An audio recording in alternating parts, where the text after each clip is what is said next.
See, let me explain something to you. And I'm so glad that we get an opportunity to share this. There may be some out there who've lived their lives in a certain way in drugs or certain things, and you can turn around. The thing about it, when Christ was at Jacob's well over in Shacha, and there was a woman there who came in noonday to draw water. He didn't say, "Get away from me. I don't have nothing to do with you." She said, "Jews have nothing to do with Samaritans." He said, in my sanctified imagination, I believe he probably said, paraphrasing, I know. He said, he said, "I come here for some water." And she said, "Water? You don't have nothing to draw with." He said, "If you knew who it was that you asked, asking you for water." He said, "I'll give you a well springing up into everlasting life." But when his disciples, I'm trying to draw you to a parallel, when his disciples saw him talking to this woman, he said, "Wait a minute, that's the master, he a holy man." You follow me? What is he doing talking with her? See, he had sent them into town to buy meat. You follow me? In their minds, all of a sudden, moved away from the flavor, the illumination, type of attitude, and they go to start thinking dirty. You didn't hear me, did you? Mm-hmm. You see, the spirit is willing, but the flesh is weak. But the flesh is weak. So what Christ is doing, he's telling you how to enter into the kingdom of heaven by following the fulfillment of this prophecy. Now I'm going to really get you. This is why we believe that Jesus Christ is the way, the truth, and the life, and no man can come unto the Father except by him, because he fulfilled all law in prophecy. No other prophet did. Now, I'm not going to go way out there and call all of these other religious folk. Nobody else did what he did. And so therefore, we can stand on this foundation. Are you following me? That no other man have laid or can lay except Jesus Christ. And he said, "Not me. Upon this rock I shall build," what? "My church." When you use the word illumination, what I was going to say was, as he's spelling out what would be the fruits of the Spirit in the Beatitudes before the Pentecostal arrival of the Spirit, he's not only illuminating what's to come, he's illuminating who he is.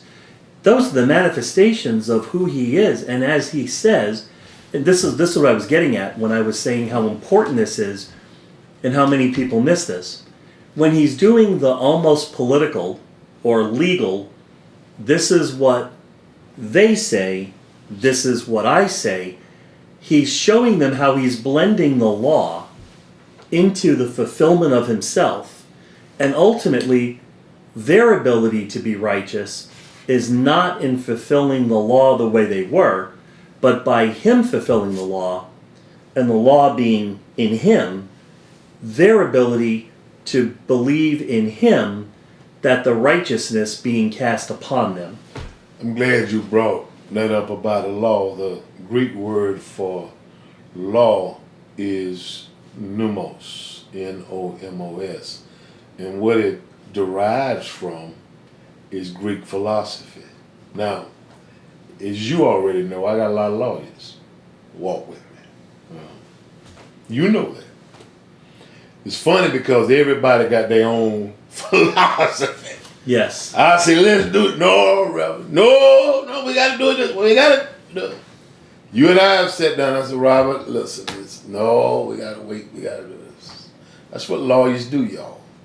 They got their own philosophy about how to come to an end result. And it's funny because Jesus dealt with these scribes in such a way that Robert, it mesmerized him.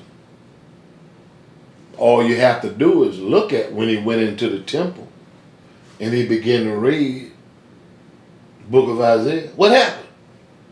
They're like, oh man, nobody never said it like that.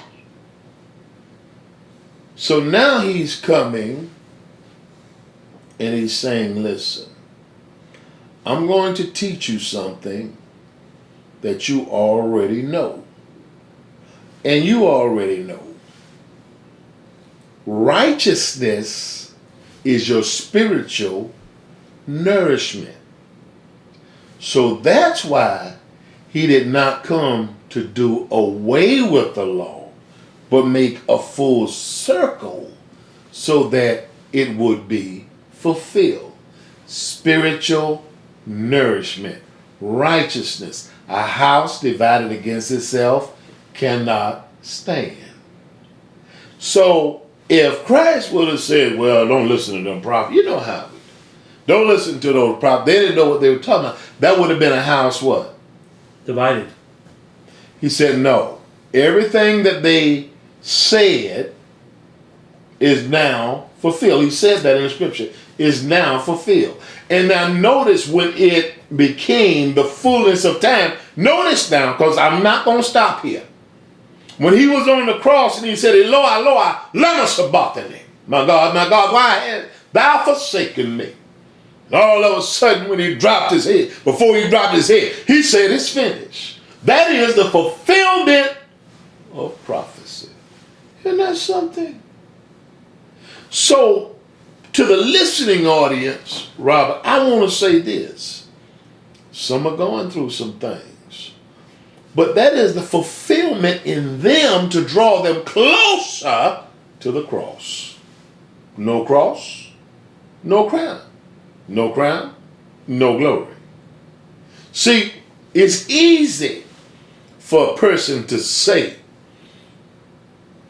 I see that you were trying to nail up that poster on the wall, but I see you hit your finger with the hammer while you were trying to do that. I know how you feel. Now, if you tell me that and I take my hammer and I put your finger up against the wall and I hit it, you would get mad. You just told me you know how I feel. I want you to know how I feel. Is that making sense now? Sure. You would get angry. You want to fight. Man, why did you do that to me? Well, you said you know how I feel. Why you mad now?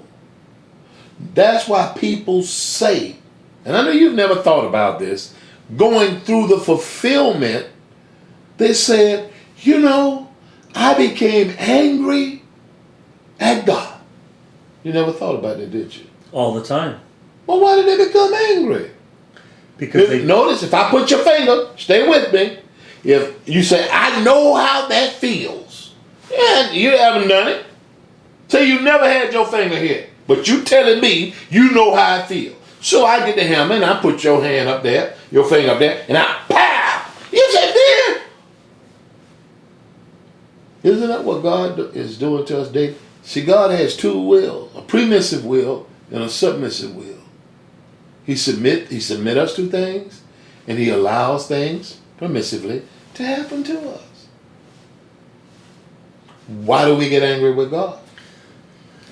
Well, it's transformational. The whole goal is to be transformed, right? We're supposed to be transformed in different beings. But let's stop. How are you transformed? By the renewing of your mind to that which is an acceptable and perfect will of God. So how you going to get there? But I'm saying it's experiential. In other words, how our mind is transformed isn't through a download with software, painless. It's in large part, the word purifies and cuts us, but experiential is also part of the transformation process. This fulfillment of prophecy, we go back and we look at what the prophets are telling us, it is painful. If you look at how they sheared the flesh from bone, that's painful. If you look at how he carried his own cross to Calvary, it's painful. Now, we may think that our flesh is being shared, but most times it's pride. Are you listening? Yes. And it's painful.